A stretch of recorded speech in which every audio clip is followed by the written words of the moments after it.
Conversations with Tyler is produced by the Mercatus Center at George Mason University, bridging the gap between academic ideas and real-world problems. Learn more at mercatus.org. And for more conversations, including videos, transcripts, and upcoming dates, visit conversationswithtyler.com.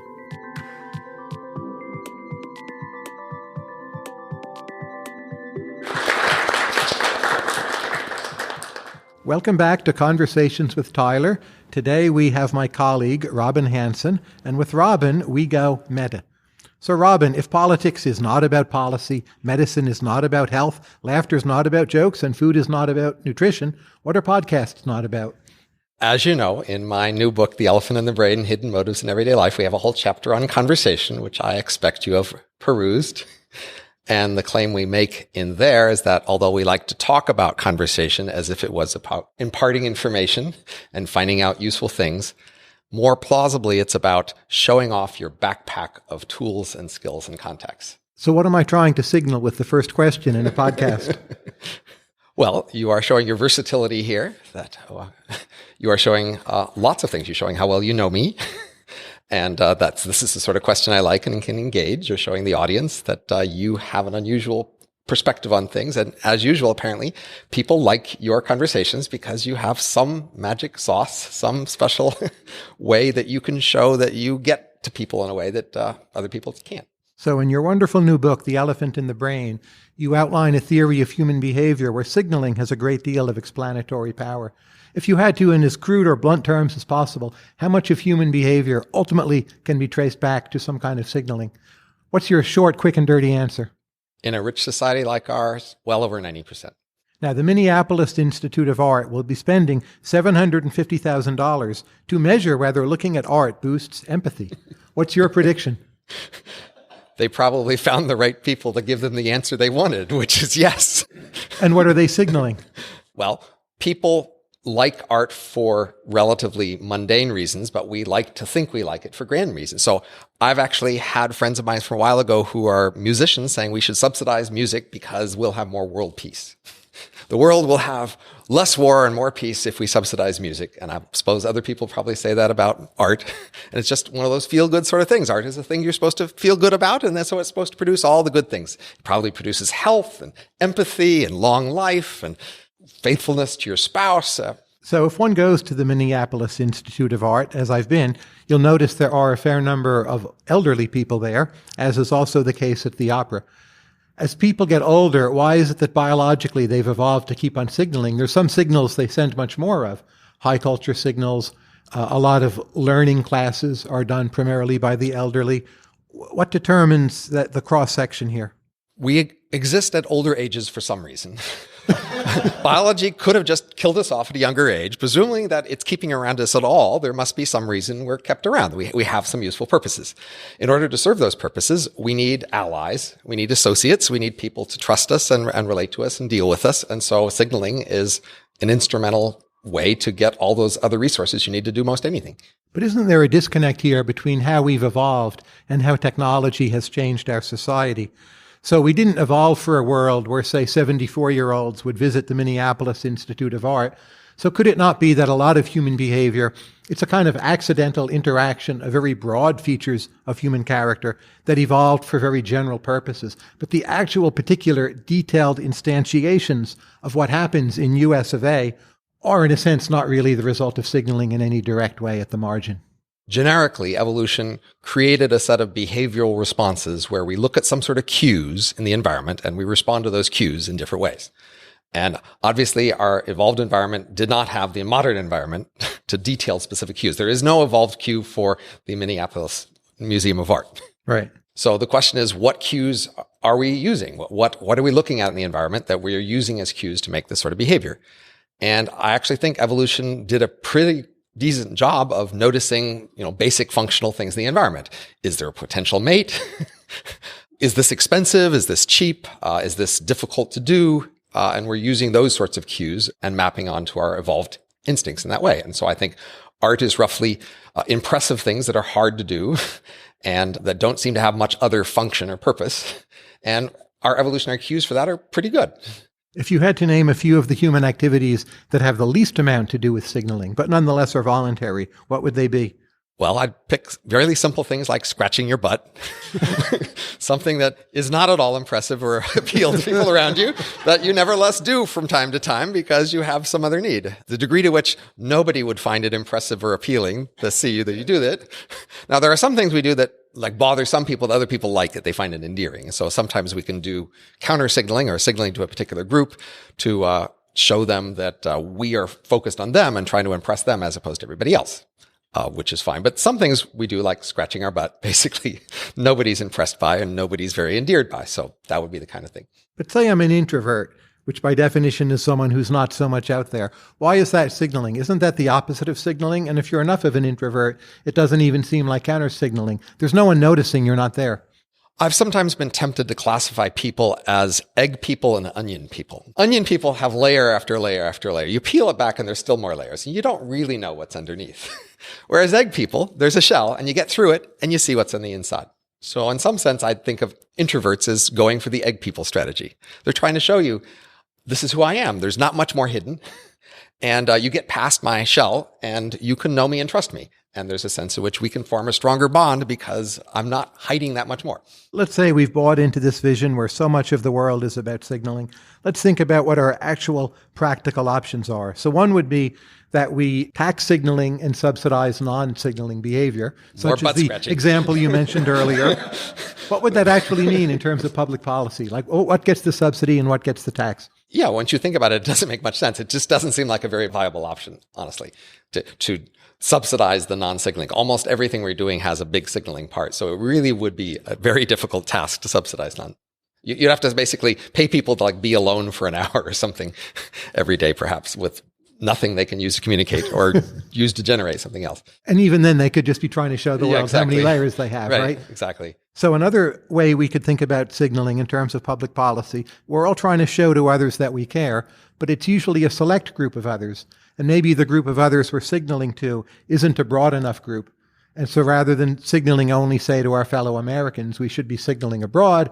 The United States government should be signaling to potential enemies that we love them, that we're all one big, broad, caring world community. Is the real problem with signaling not the waste in the signal, but that we signal too narrowly? In that framing, the key issue is the externalities. But war is big negative externalities, right? So, without war, we grow and everything's wonderful. To the extent you can say a certain kind of signaling would reduce war, that's a great thing, obviously. But I'm not sure that's the main effect of focusing on a larger or smaller group with your signaling. But you want more signaling then, right? If the main problem is to reduce war, you've got to show everyone you care, most of all your enemies. So you want to subsidize signaling. Well, but what you're often doing when you're focused on a very large scope is showing how much better we are than them. So it's not necessarily great when America gets really focused on showing the rest of the world what America is, because in the past, that's often meant we're trying to show how much better we are than everybody else and how committed we are to fighting to the end should anybody challenge us, etc. Not necessarily going to reduce war. But isn't then the nudge you want to be less nice to people who are on your side and to be more open and welcoming and generous to potential enemies? And maybe that's hard to get with tax policy or public policy. But in an ideal first best, that's the Hansonian remedy for all that ails us? It's not a crazy intuition. I just think it's not the two main things. The two main things I'd say is one, just positive externalities. So obviously reducing war would be good, but innovation is one of the things in our world that we just have huge lack of incentives for. So all sorts of kinds of innovation, I think that would be great to promote. And the other thing I think is it's less about the scope of the audience and more about how well informed they are. I'd say that our main problem is our audiences are too ignorant. We're impressing people who can be impressed by things that are kind of stupid. And if they weren't so gullible, we would try harder to impress them with more difficult things that made more difference. So for example, in medicine, we are trying to show off that we care about other people by pushing them to get medicine and buying medicine for them. And we don't actually know which medicines work very well.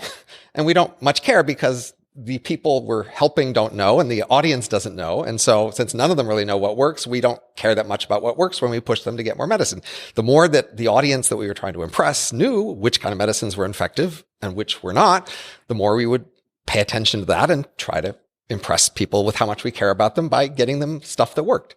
But this is striking. You're in a way going back to Matthew Arnold's elitist idea that the real problem is we need to elevate who is watching, the critics, the audience, the Philistines, And in a funny way, you're flipping back to a very important role for education. Education may be signaling, but if part of what it does is help turn you into an elite, which you're doing because you're signaling, but then you become an elite audience, haven't we, in a super roundabout way, found the Hansonian third best argument for why education is still underrated? I think you can take your proposition and make an interesting science fiction novel where there's a great future, where there's a good kind of school, and then the good kind of school, the right kind of people are the elites, and that makes a great world there. But I don't think that's very close to the world we're in. In our world, the people who are running schools and facing students are not really the kind of elites that I'm focused on here. They don't necessarily know much better about the things we're talking about.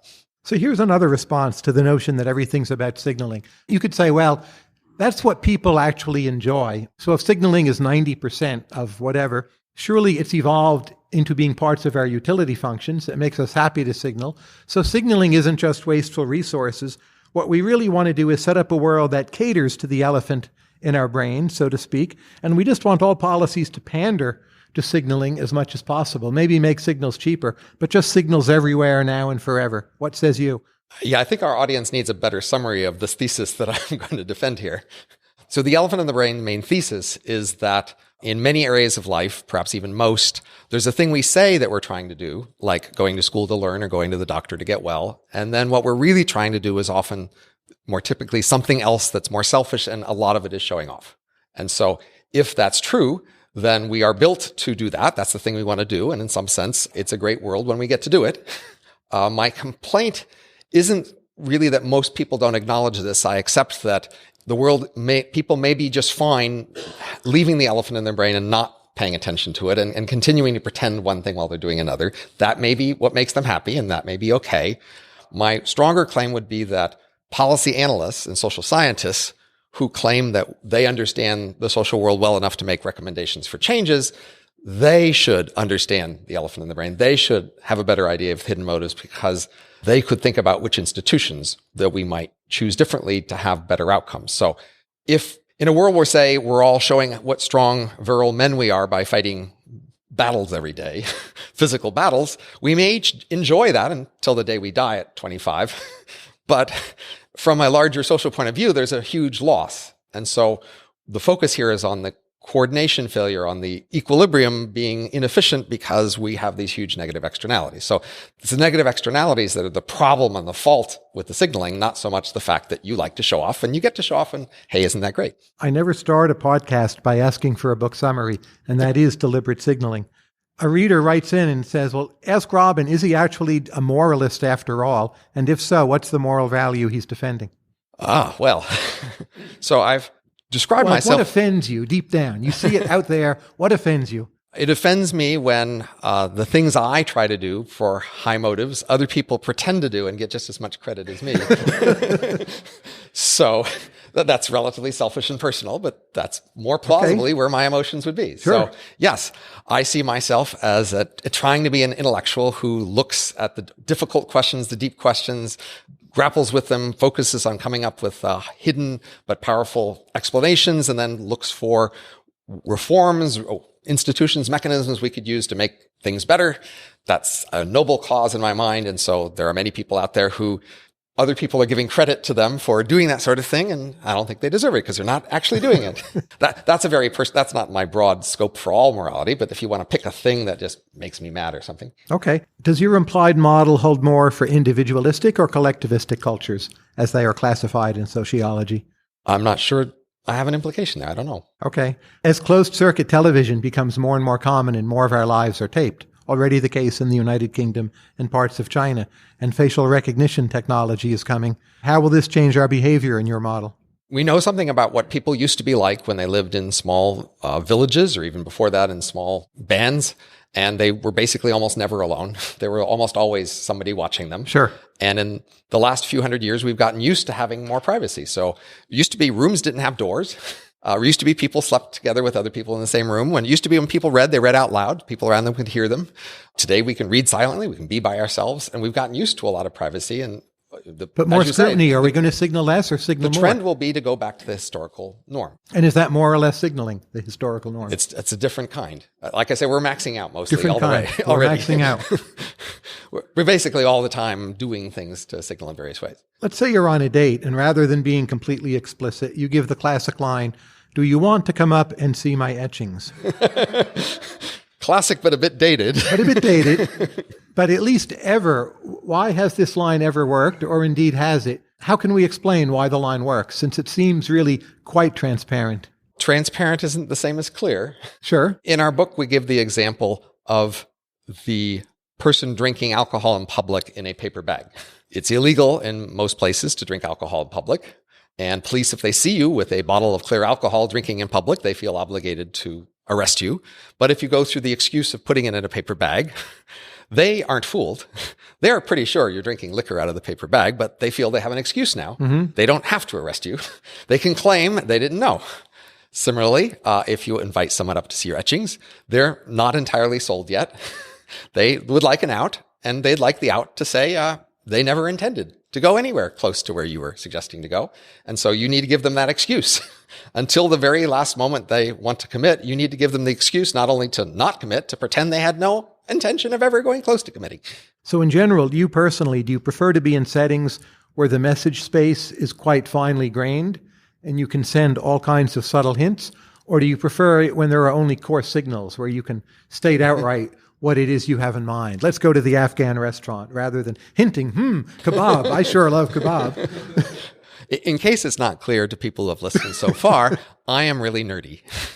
I was relatively pretty socially unskilled through most of my life. And that means I am one of the people who it gets taken advantage of by other people when they are more socially skilled and they talk indirectly to each other in ways that I can't figure out what they're saying or what they mean, etc. So we socially unskilled people tend to prefer things to be out in the open and clear where we can read them and understand them and react at least at some very basic level. So that's who I am. I am a nerdy person. And so personally, I prefer things to be more out in the open where I can have some idea what the heck's going on and will notice them. But I think that has given me some advantage in being a social scientist, in that when you're really socially skilled and you move about in the social world, you just intuitively do all the right things and you don't think explicitly about it. And so you don't really notice that your theories that you might write on the chalkboard about social science don't actually fit your behavior or the people around you. You can just not notice that conflict. Whereas if you are a nerd like myself, you go through the social world noticing that you don't understand what's going on and your theory of what people are doing doesn't fit what they're doing. And you're just puzzled by that. And you bring in social science and try to help. And you also realize it's not helping you that much either. Social science is not giving you a lot more progress to help this strange behavior of the people around you. So because it's full of hypocrites. Right. So that means you are more explicitly thinking about social behavior. And so you might notice puzzles, ways in which people's behavior deviates from what they say. And that could give you more of an edge in digging into those puzzles. Let me try to slot some of your results into what is sometimes called personality psychology. So most people are quite willing to report that they think they are morally superior to others. In your framework, what other variable about people best predicts who's the most willing to report this? Moral superiority is probably some degree of confidence in their social group and their support of their social group. That is, people are especially willing to express moral superiority when they're expressing the superiority not of themselves individually, but of the group of people they're within together. And so they are feeling a bonding. They're saying, we are right, they are wrong, and they are showing a loyalty to their group by expressing that moral superiority to other people. Expressing moral superiority to the other people you are most closely related immediately next to is probably not something people do a lot, and nor is it really that wise. There's also a quality in personality psychology called Machiavellianism. It's a kind of willingness to manipulate other people. In a large number of papers, actually, Machiavellianism is not correlated with measures of IQ. Does this fit your framework, violate your framework? How do you make sense of this? Well, I think it fits the idea that we have all these subconscious capacities to be hypocritical and to engage cleverly socially, and those aren't connected that much to our explicit conscious reasoning. So a smart IQ person who can do an SAT test and do a math problem, they are good at using explicit conscious reasoning to calculate things. That doesn't much involve their subconscious social calculations of in which context they can, manipulate somebody or ask them to do something and they'll do it and that sort of thing, which is just a whole separate cognitive capacity. So it's almost as if in your model we're all equally Machiavellian, and personality psychology is mismeasuring true Machiavellianism as a variable. Is that how you think about it? Well, I expect some of us are just better at being Machiavellian. They have better social skills. So we social nerds, for example, are not so good at that. But I'm just not sure that correlates much with higher IQ. it's a somewhat different set of skills. The one thing Machiavellianism seems to correlate with best, as I understand the literature, is flexibility. Does that make sense in a Hansonian framework? I don't have a good answer. I don't know. Thinking also personality psychology, social strategies are very diverse in personality psychology, depending on what you're like as a person, what your opportunities are. And in your book, if you talk about, say, spending money on healthcare to show that you care, or education not always being about learning, jokes being about in-group bonding and so on, to what extent do you see your book as explaining the diversity of strategy choices, or do you think you're telling us, what's the modal or median choice and explicating that? Definitely the latter. Okay. That is, the first thing to understand about anything is the middle of the distribution. Right. If you've got that wrong, you're just way off, and you need to get that roughly right before you can start looking at the variance in the distribution and along which dimensions it's higher or lower variance. And I do have the sense that there's an enormous more to learn than we have uncovered. So I feel that across my career, I was really quite surprised. I figured, social sciences would mostly have the basics covered, and I would be making a few minor adjustments on various margins, because surely we must have understood the social world really well by now. We've been social for so long. And I was surprised to find that it seemed I could find big deviations where people have been saying one thing and the truth is really quite different. And I'm happy if I can just make the case that the typical case is really quite different than what people have been saying. But of course, the actual case has huge variation around the typical case in a very high dimensional space. And no doubt there's enormous complexity to figure out and discover there. And I'm just scratching the surface of figuring out that this basic difference, that just the middle of the distribution is really far from what people say. Let's say you've perfectly explained the median and the mode. In what direction would you even look if you wanted to write a sequel book explaining the diversity in the distribution? If 90% is signaling, it seems the signaling concept doesn't give you a lot of room to explain the diversity. When you don't know where the middle of the distribution is, finding out is really pretty valuable. Sure. So I think there's value to do that. And honestly, in our book, we give the first third of the book to a rough summary of the basic theory. And this last 2/3 of the book go over 10 different areas of life, trying to make the case our motives are different. I think you could easily do 20, 30, or even more areas of life. It seems to me the priority is to go figure out more areas of life and see if the middle of the distribution is anywhere close to what people say. That seems to me much more valuable than trying to go figure out the variance, because all this behavior is really high dimensional. Right? There's not just one point to go find out the variance. You have to look across many dimensions and figure out which way. Whereas the middle of the distribution, that's more canonical. You can just say, what's the most common motive? What's the typical case? And that's just a lot easier. How much health insurance should a person buy?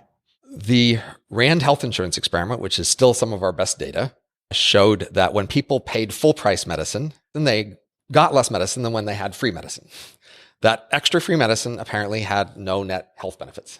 So that suggests that one metric is you really only want to get the sort of medicine you would pay for if you had to pay it out of your pocket. So say I'm an independent contractor, there's no mandate, and I earn $100,000 a year, and I have no employer who gives me anything.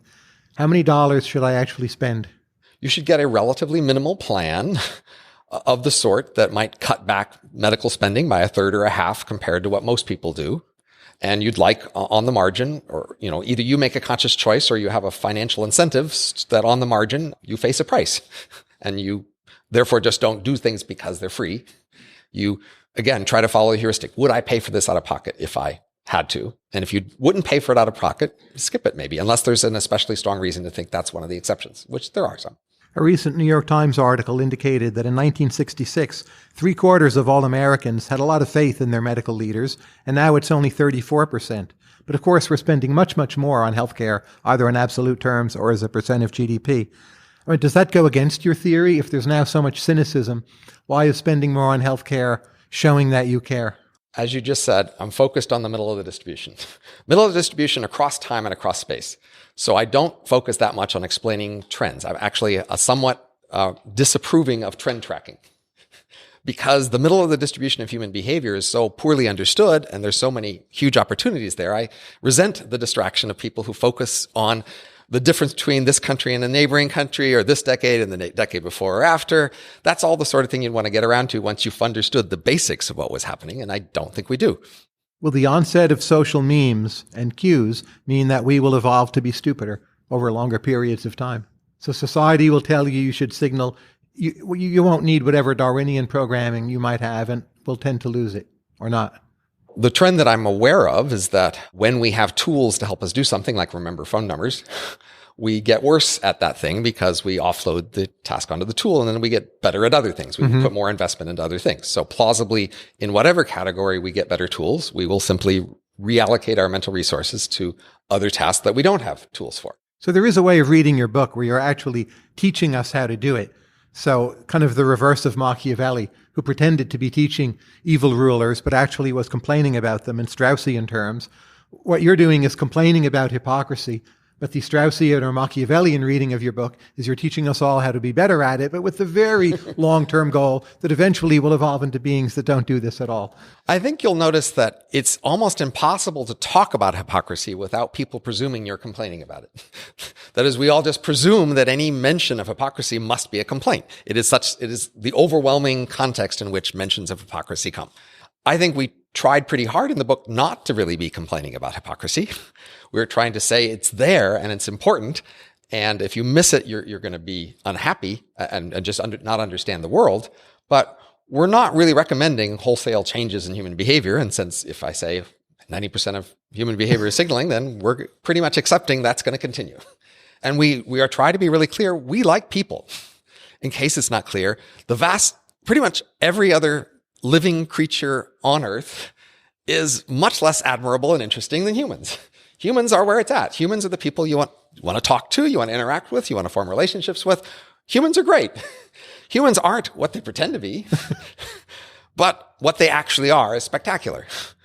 A reader writes into me with a question, and I quote, "What about the lyric voice, the aesthetics of narration, not grounded in logical sequence, but allusion, circularity, unexpected connection? Where does poetry, which doesn't predict anything, fit into the Hansonian world?" I am human, nerdy human, but still human. So I have the full usual range of things that I can enjoy and like. And so poetry and music and visual arts, they're all part of that. They are a part of things that I like because I'm human. But when I choose an identity, in a sense, which I have, and I say what's important to me and where I want to focus, that gets low priority. And another way to think about this is, so Tyler and I over the years have talked about the value of reading the classics. Yes. And there's a critique of the classics which says that if all these people have read the classics before and they haven't been able to extract from these classics some explicit statement that now you could put in a textbook and read, somehow you have to go back to the classics and get it for yourself by reading their original words. You might say, well, yes, you might get it, but then you'll never be able to tell anybody else that either. So what's the point other than your personal enjoyment? So I put a priority on discovering things intellectually that I could explain to other people, that I could transfer to other people, to be part of this collective enterprise where lots of us work together, discover things, tell each other, and then we all know more as a result over time. I think that's a wonderful thing to be part of, and that's what I hope to be part of. And these experiences I could have that would give me some sort of insight in a way that I couldn't communicate to other people, I figure well, what's the point then? That's not part of this grand enterprise that I'm trying to be part of. In your earlier book, The Age of M, people upload their brains into computers and then make many copies of themselves. Is this your solution to Fermi's paradox, namely, where are all the aliens? Have they all done this? No. So my book about The Age of M is about this future scenario where brain emulations become feasible and cheap and then basically take over the economy. And that economy would grow much faster than ours. And so it would even more quickly become visible on a cosmic scale unless it destroys itself. So emulations they see themselves in virtual reality, and so they experience that in virtual reality, but they are made out of real resources. They are made out of real computers with real energy and real structural support and all those things. And they grow their economy very fast by making more of those things. And on a cosmic timescale, they would grow very fast and take over the Earth, take over the solar system, grow out farther, become a big visible thing that we don't see. So the Fermi's paradox is the question.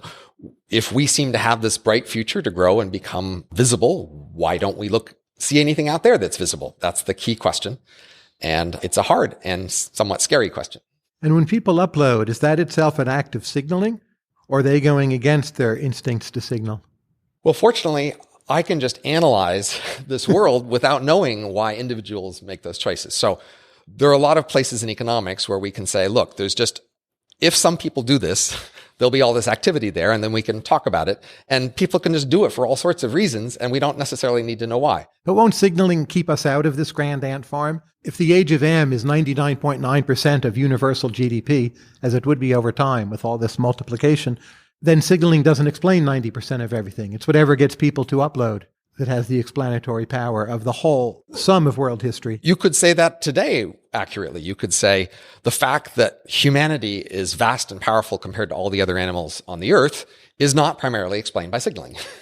We, as rich people with this society we are using and building on, we use much of our resources and time for signaling, but the existence of all these resources that we can use for this purpose, that's not explained by signaling.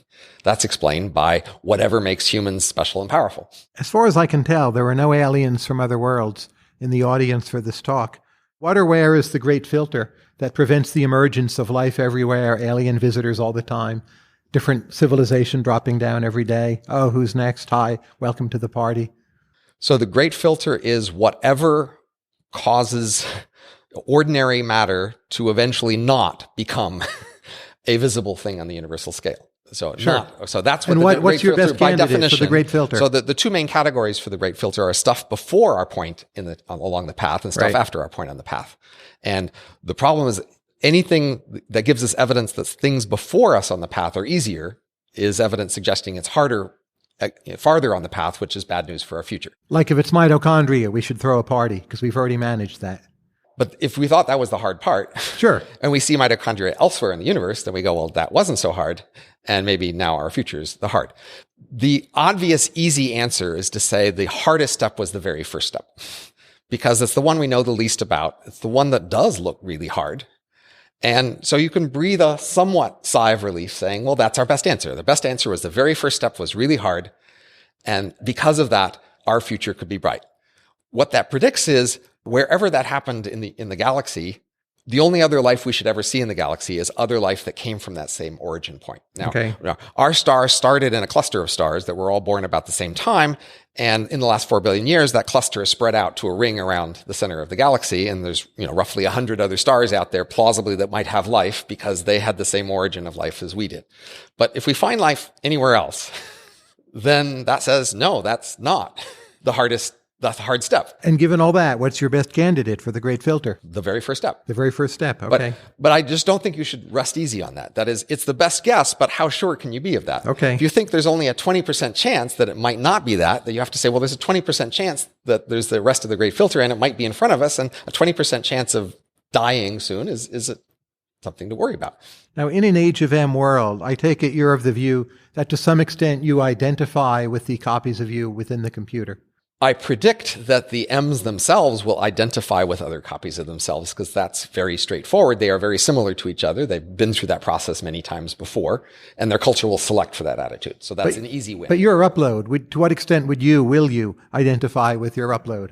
I don't know the answer to that. What I can say is there's 7 You've billion. thought about this more than anyone else in the entire world. And my answer is that I don't know. So that should be an acceptable answer to a question after thinking about it for a long time, is there are some things you don't know the answer to. So my answer there is I can predict with confidence that out of 7 billion people, some people will identify enough with these uploads in order to create them, and so that the age of M would happen. That seems like a really safe guess because there's so many people in the world that have so much variation. I, at the moment, believe that I would identify with it, but hey, you turn it on in front of me and I chat for a while and maybe I will say, no, I guess I don't. That's a possibility. You toy with believing in many worlds' interpretations of quantum mechanics. So there are nearly identical copies of Robin Hanson out there in most of these theories. How much do you identify with them? Well, in a theoretical sense, I will claim to identify with them, but in an emotional sense, I almost never think about them. The subject almost never comes up. So emotional identity only happens when people, challenge the identity or call it out in some ways that you have to choose. And their consumption behavior doesn't predict yours. So you never say, well, some other Robin Hanson is having a chocolate ice cream cone, so I can pass on this one.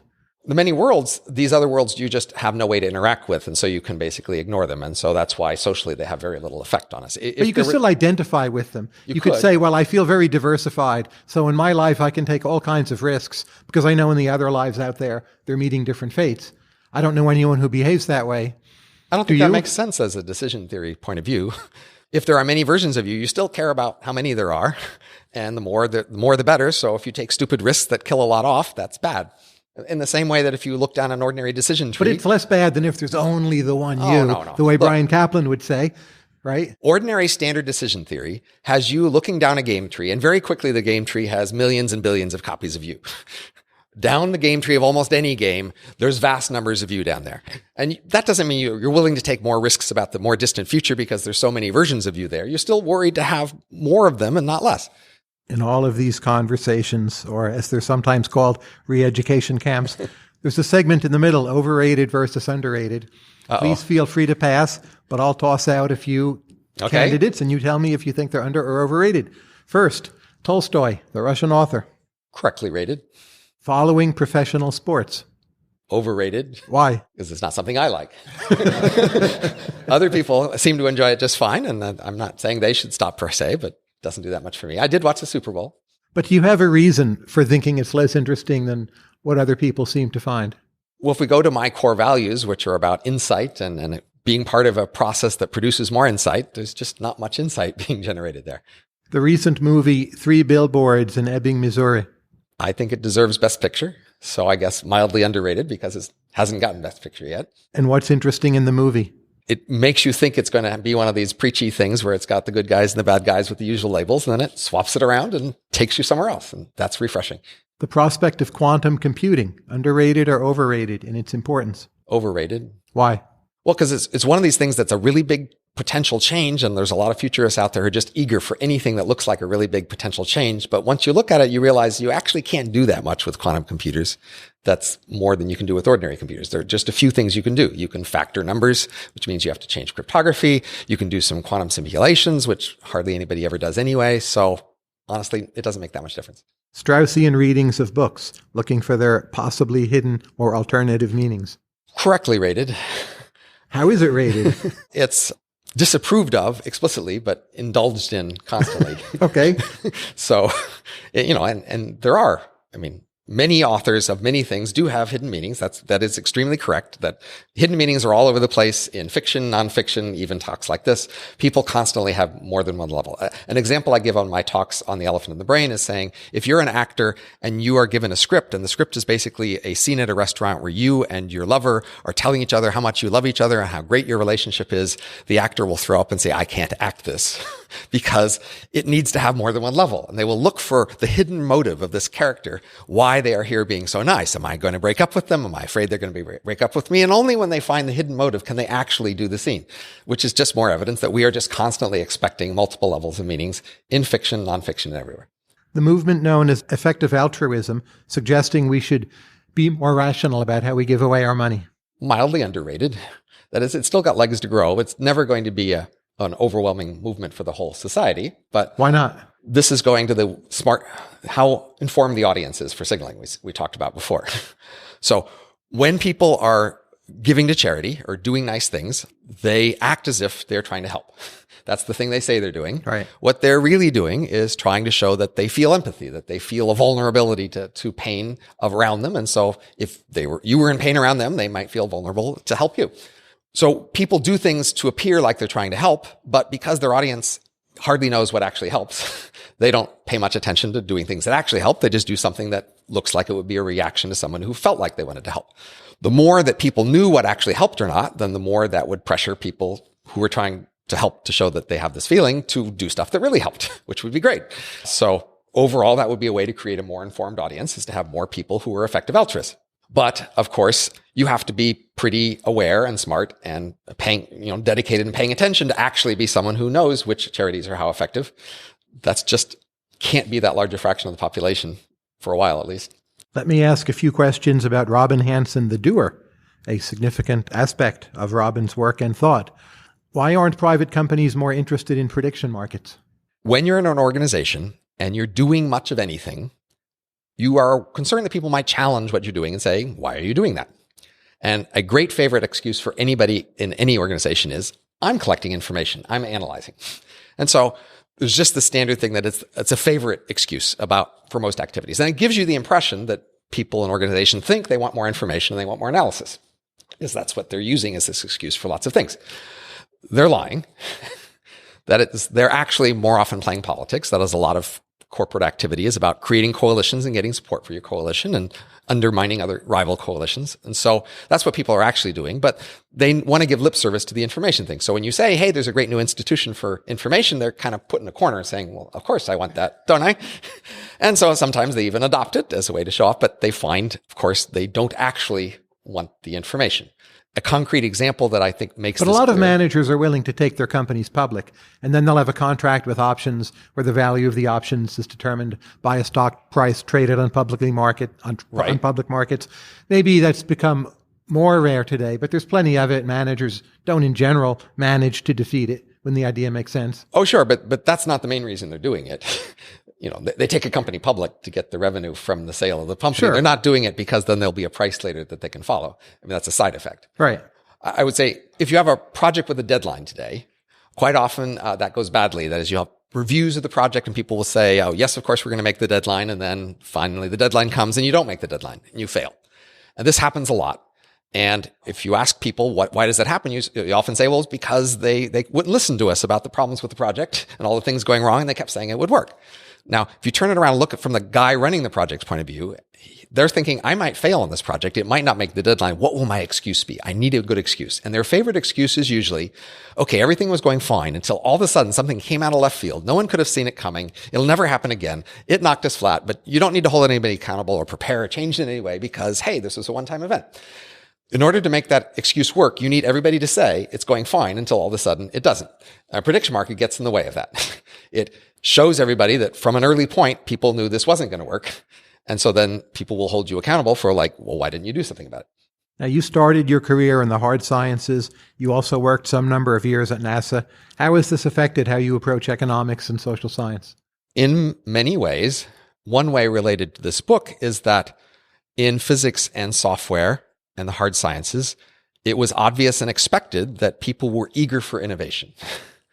That people were looking for new kinds of transistors, new kinds of software organization, new kinds of things. And they knew that changing would be expensive and hard. They knew it would be risky. They knew that most innovations would fail. And nevertheless, they were still really eager for innovation. And my first connection with social science was seeing that in social science, there appeared to be a lot of really big, powerful innovations that had great potential. And that was a lot of what made me want to go into social science. I said, look at all the impact I could have by going to social science and doing these innovations. And it wasn't until a little while I realized, well, the reason why it's so easy to find big improvements in social science is we almost never actually apply them. We don't actually make the improvements that we could.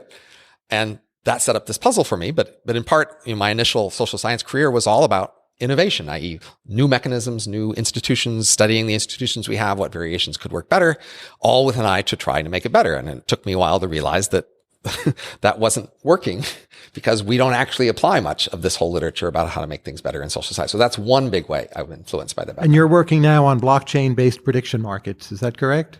I am consulting with some companies doing that. I have some criticisms of them, but I hope they succeed. And the idea of doing prediction markets on a combinatorial basis, that's largely your contribution. Is that correct?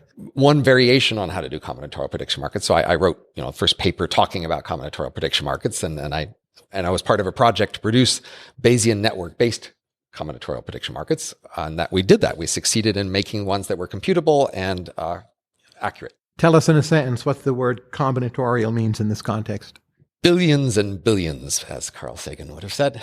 Lots and lots of variables. So an ordinary prediction market, you might bet on the election, which candidate will win or something. Then you've got a handful of things you're betting on. Will this candidate win or not? What will be the vote share? If you take a lot of these questions, you can create combinations of them. And if you have 10 questions, each of whom has 10 answers, you can make 10 to the 10 possible questions, which is 10 billion. You might think that would be impossible to actually do, but we can do that. We can not only create all those questions, we can allow people to effectively manage it so that they are making all of those billions of numbers reasonable. A reader writes in, quote, ask him his 12 rules of life, just one, end quote. Just one rule or one set of 12? One of the 12. Wow, that's a tough one. Early in life, you're a seller, not a buyer. Okay. Now, you've written about this notion of a viewquake book, a book you read it changes how you think about so many different things, and you go around thinking about it, talking about it for weeks, months, maybe years. A, do viewquake books dwindle as you get older? And if so, how should this alter one's intellectual diet? I was very selfish as a young person, and I had very little career sense or sense of how to, succeed in life. I just was really interested in things. And so I would go into an area and read about it as it had all these interesting insights. And as those ran out, I got bored and switched to other things. And it took me a while, actually till the age of 34, to go back to school to get my PhD, where I had a little more career sense to realize I would have to be a seller, not a buyer, to make things that other people would want. I think if you're eager for these big innovative changes in how you look at things, I think there's a peak somewhere in the middle, perhaps. There's two contrary effects. One is that the more you know, the more you can learn.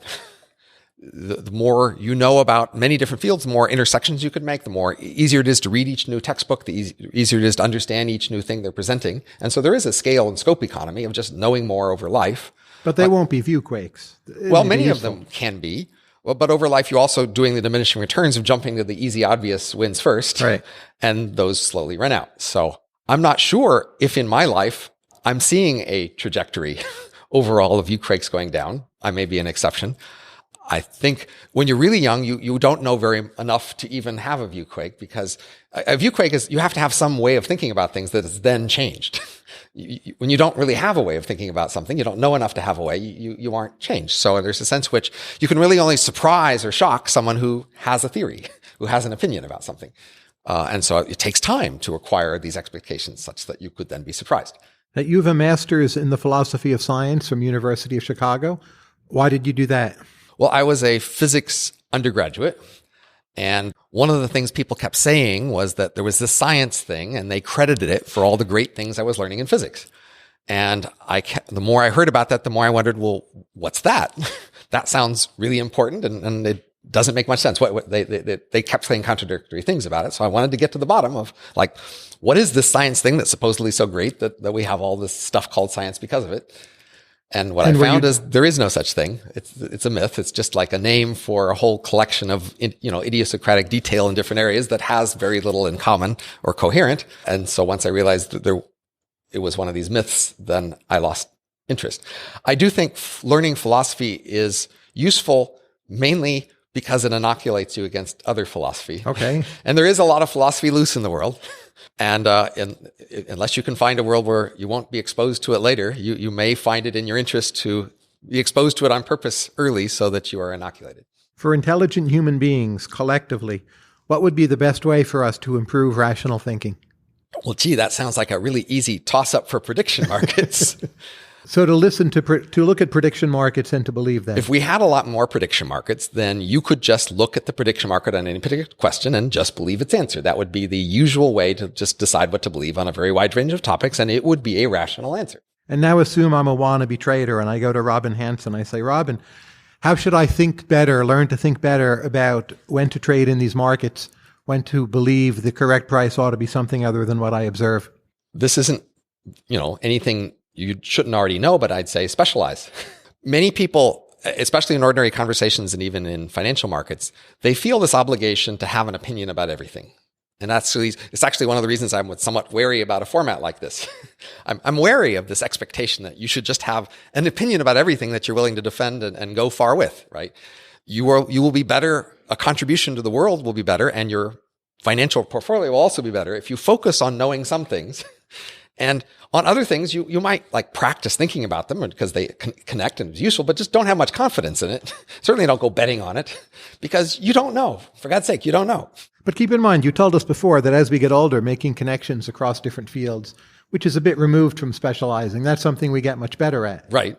That's the hard thing. So it isn't just specialized in one thing. You may specialize in a dozen or dozens of things, but out of the millions of things there are, that's still quite a specialization. And so this is one of the hard things to judge, especially as you get older and have more potential capacity, is when do I know enough on something that it's worth for me getting in there and learning more? And when do I think I have enough confidence in something that I'm willing to stand up and say, I'm going to put myself up against the best and say, I know as much as they do. And what's sometimes called the rationality community, is that growing too insular? Is it mainly about virtue signaling? What does it mean to have a true community of people trying to be more rational? And what do you think of the rationality community today? I think the impetus is like the effective altruism impetus. You look at the world and you say, the world is failing me. Let's make a group and be better. Now, with effective altruism, you can say, well, let's identify good charities and support them together. With rationality, you say, well, let's try to be more rational together. Groups that form around a goal can work better or worse depending on how well the goal can be verified by the group. Mm-hmm. So if you're forming a group based on how dedicated we are, say what percentage of our income we're willing to vote, well, that's a really easy thing to monitor. It's really possible. And some of the effective altruists have formed subgroups where they say, we donate 10% of our income to charity. And we've committed to that, and we can show you our tax returns, et cetera. And that's something a group can do. They could also somewhat commit to, following certain measures of effectiveness of charities, randomized trial or something like that.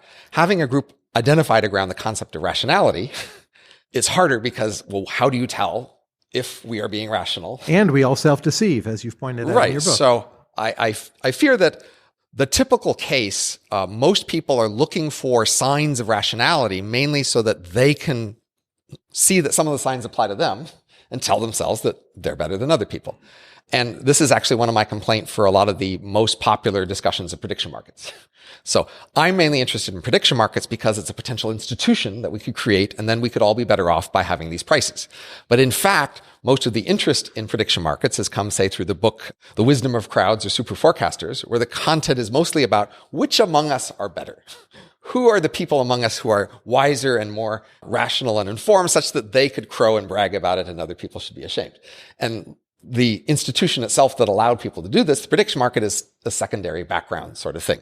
And so similarly in rationality, I'm afraid there's just such a strong human tendency to want to collect these signs of I'm smarter than you that a group that defines itself by rationality ends up in practice just collecting the I knows Bayes theorem, I know about overconfidence, et cetera, and then showing off that in any one context they can invoke those things. And so people like that very often say, you're citing a psychology study. Didn't you know that psychology is all crap now because none of it replicates? Because that's like a thing that sounds sophisticated and rational. Now, you've encouraged people to think about this idea of futarchy, a kind of prediction markets for governing. You sometimes say, well, vote on values, bet on beliefs.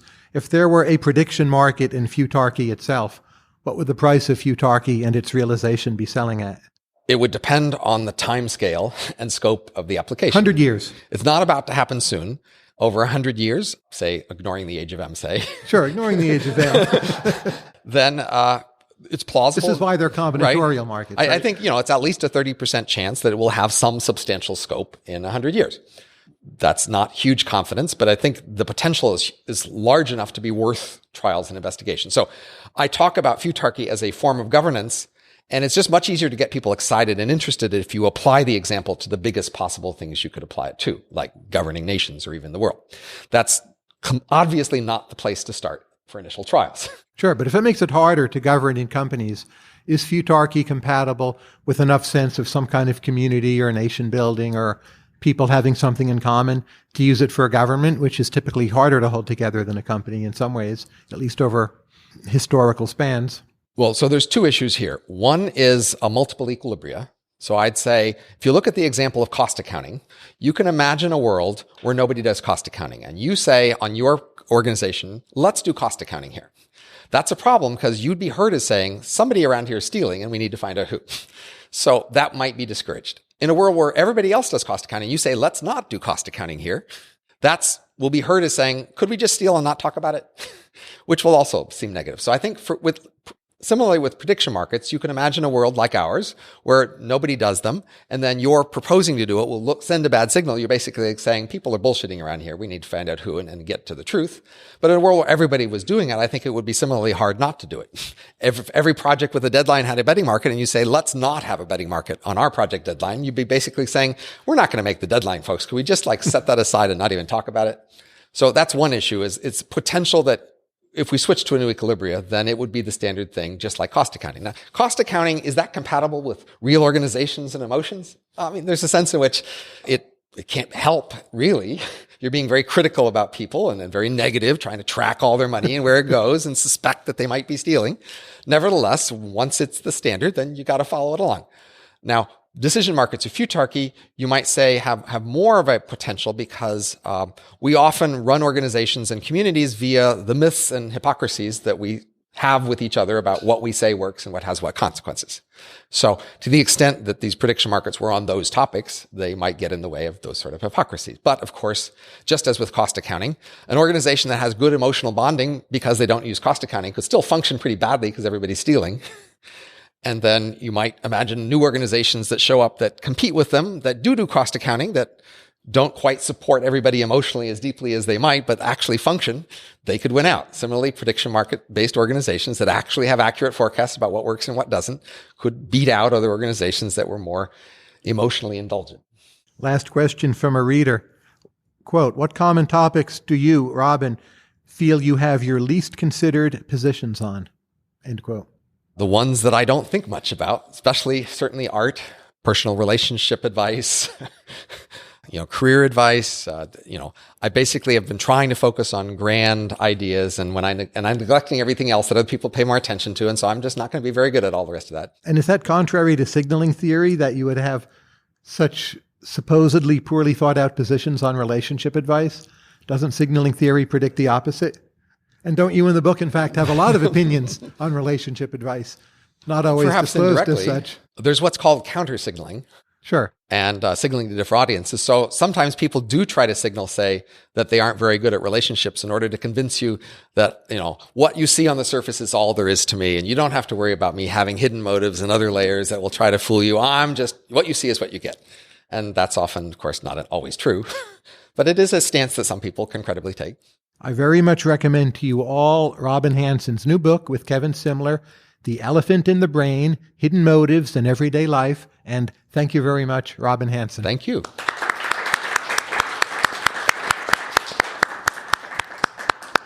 We now do have time for questions, so I will call on you and we'll also bring the microphone over. Anyone, please, with a question? When you give that over 90% signaling share, how would that change if you define signaling narrowly as conscious signaling, as I generally do? So it only counts as signaling if you actually are doing something that you don't want to do, while say pretending that you do, or like you're enduring something, you are actually doing something where your true motivation is not the state of motivation. So then, what would that do to your signaling share? Probably drop to 30% or less. Fascinating. Next question. So joining these two worlds of prediction markets and the signaling, right? So if investing in prediction markets is not about predicting policy, underlying policy, or any of the things we are trying to understand by prediction markets, would signal. So if 90% of it, what we do is signaling there, would that impact the the advantages of having prediction markets? Did you think about it, or? I think many people favor prediction markets as a political signal of the kind of things they like in the world. That is, people want to take the stance that they're in favor of truth and accuracy, and they're against all those people out there who are lying and hypocrites. And so they might want to take the stance of favoring prediction markets, even if they don't actually want to look at the answers or trade in them, as a signal, as a stance about the world. But if I could have a follow-up, aren't prediction markets, in essence, going to teach us how to signal better and thus waste more resources? In economic terminology, they'll push us more into separating equilibria. And if we simply knew less, we'd be more in pooling equilibria where you don't distinguish yourself. But the prediction market will tell you, well, what are the right clothes to buy to impress someone on a date, or how to spruce up your resume. And if 90% of everything's signaling, it will make signaling worse, no? Well, that argument suggests that all technological progress is a waste, because anytime we can do anything better, we'll just do it in the service of signaling, which is all a waste. I think that, in fact, we're already mostly maxing out on our efforts, signaling all over the place. So there really wasn't much more to spend, but we can get more from it. So when we have new technology, we can get, we might signal by getting a faster car, but new technology gets us a faster car, so we get places faster. Similarly, we might be signaling via promoting prediction markets and using them, but then we might get more accurate answers on lots of topics that we want answers to. So, next question. Yes. So we talked at the start about whether a podcast is what form of signaling it is. And it seems like it's both going to be information for the backpack, but also saying that I'm the sort of person who listens to conversations with Tyler. So my question is, how much of signaling is about sort of relatively objective virtue, things that everyone thinks are good, and how much is emphasizing that you're part of a certain specific tribe or group? When people talk about signaling initially, they usually by default think about talking about signaling ability, being smart, being conscientious, being energetic, healthy, etc. And people tend to neglect signaling loyalty.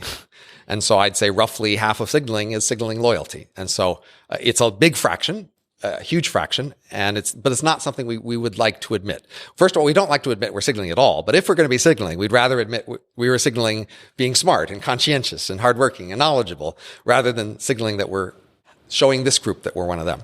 Next question. What kind of signaling if someone just committed suicide? What kind of signal are they sending? The question was, what kind of signal is someone sending if they commit suicide? They are following, the human package of feelings. They aren't necessarily sending any particular signal. Just to be clear, humans are enormously complicated. Humans have a wide range of motives for all sorts of behaviors. In each area, they have a main motive they'd like to call your attention to if they have a choice. And our main thesis in the book is that they're often wrong about what the main motive is. And there's another main motive that's more important, and that's commonly signaling. But it's not to say that signaling is everything or the only thing. It's the big thing that people don't like to talk about that explains a large fraction of behavior, if I have to just mention one thing. But I do not mean to say that people are only always signaling, certainly not consciously, as was mentioned. And so I use the example of the dog ate my homework. That works as an excuse because dogs sometimes eat homework. And similarly, all the other things we like to call attention to as our usual motives, they work as excuses because they're sometimes true. We sometimes do get healthy from going to the doctor. We sometimes do learn things in school. We sometimes do help people with charity. This is not true that this is all fake and all, something else. But the claim is that those things are more claimed than they actually are, but they sometimes are. What if I raise the question of there being multiple levels of explanation? So if you asked me, well, what percentage of world activity is ruled by the downward sloping demand curve? I'd say pretty close to 100%, maybe 100%, Absolutely, right? sure. And there'd be widespread agreement on that. But that doesn't mean the downward sloping demand curve explains 100% of what's going on.